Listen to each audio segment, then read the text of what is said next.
Peace and blessings, beloved. Listen, the shoes that God has placed upon your feet, baby, no one should ever dare to want to step in them. I ain't talking about because they stink, maybe a little crust in there, maybe a little toe jam spirit going on. Nah, none of that. But the shoes that God has placed you in, baby, should nobody want to walk in your shoes.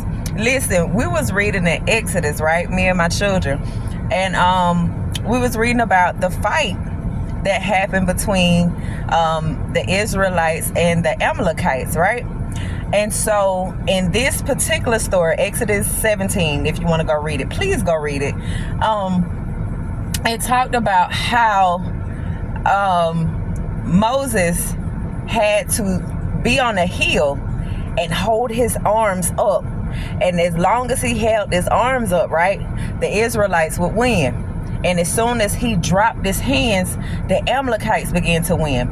And so in order for Israel to win, his hands had to be up. And the Bible talks about he grew so fatigued that they had to come put a rock underneath him for him to sit down, and both men held one arm apiece, and they had to help him until the sun set. Now listen, come on, do this exercise. Hold your hand up as high as you can. Leave it there.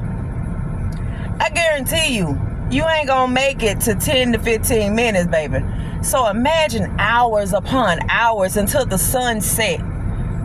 And you had to hold your hands up like that in order for God's children to win. You see, the shoes that you wear, nobody should dare ever want to step in those shoes. Me reading that, I'm like, Lord, like it was enough for me, because sometimes we'll read the passage and be like, oh, I wouldn't have never did that. Lies. You wasn't living in that time, so you don't know what you would have done, right? It's things that you do now that them in the Old Testament would have never dared to do, okay? But back to what I was saying. So the shoes that you wear, nobody is genuinely qualified to sit in them shoes, to stand in those shoes. I would not dare want to be in your shoes. Not even with Moses. Nothing. He had to walk with complaining people for over 40 years. And not even make it into the promised land, but still had to see them to it. You know how sold out you got to be for the Lord to know that you ain't going to make it in them gates, but I still got to fulfill a duty and allow them to walk in. What I'm saying to you is the shoes that you wear, it's for you to carry somebody else to the next destination.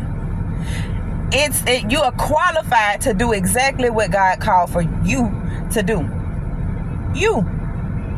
I feel bad for those that want to imitate, want to mimic, want to be like you. No, baby, be like yourself. If there's something in my life that you need, by all means, if it's ordained by God, take place, have a seat, be humble and take it. But if it's anything outside of that, baby, no ma'am, no sir.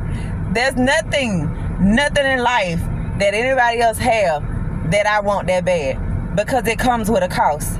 It comes with a true cost. Baby, being a prophet is an ultimate price on its own.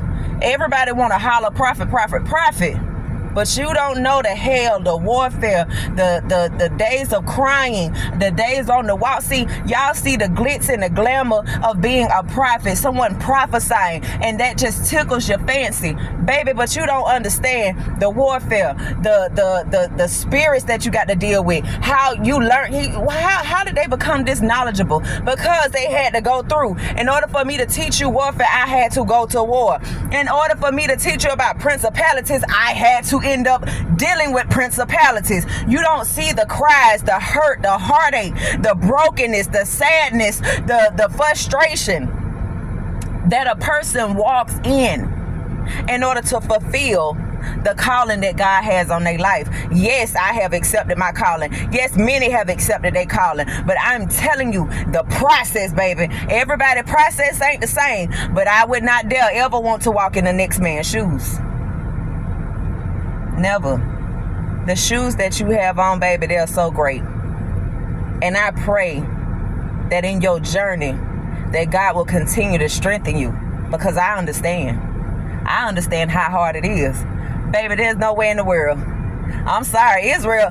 God knew who to get that. Come on now. God knew exactly who to give that type of assignment to. Because had he gave that to Yolanda, Israel wouldn't have won, baby. Okay, well. That's it. That'll do it. That would do it. That would do it. But God knew exactly who to give this situation to. It couldn't have been me. And if you being honest, it couldn't have been you either, bruh. It couldn't have been you, sis. I can't do it. But what God has equipped me for, here I am, God. Here I stand. I'm either going to do it or I'm going to do it. That's where my mind is. I'm sold out. Even when it hurts, when we have moments when it's different. It's different. Sometimes this ride is a little scary. Especially with these storms now. This ride's been real scary for me. But it's different. Your shoes, my shoes, are very unique. Who you are, I thank God for you. I may not ever get to meet each and every person that comes in encounter with this, but I know it was for somebody because he kept unctioning me to speak about it. I appreciate you because you're helping somebody else come closer to our Father. And he orchestrated it that way so that you could push them to the next place in life, right? Remember, some plant, some water, but he gives the increase. Thank you for being a planter. Thank you for being a waterer. You are meant just, oh my God, you are meant to be just who you are in him. I thank you.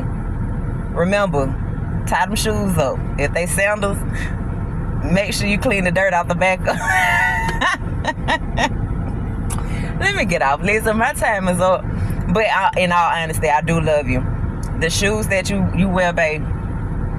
Listen, you ain't got to worry about this sister ever want to step in your shoes, okay? You ain't got to worry about that. I appreciate you because I don't know all the hell that you went through. I don't even know the hell that you still going through. But one thing you can say is you got a sister somewhere across this globe, or you got many sisters and brothers across this globe that's praying for you. Don't give up. Don't ever feel like you can't do this. You know, just because the journey that you're on, you've never seen nobody else do it before, that's fine. Guess what? God is making you. God is making you historical. So anyway, my time is up. I love y'all. And as always, you know what I'm going to do, right? Do you know what I'm going to do? I'm going to see you on the next video. Listen, PSA, I know I keep saying it, but keep us in prayer. These storms have been different. This ain't average. The things that are going on in this earth realm right now, this ain't average, babe. Ain't nothing about this. This different. I don't know how y'all feel, but this is very different. So I need my watchmen to still stay on post because you need it in a time like this. We're in a critical time, man. We're in critical times.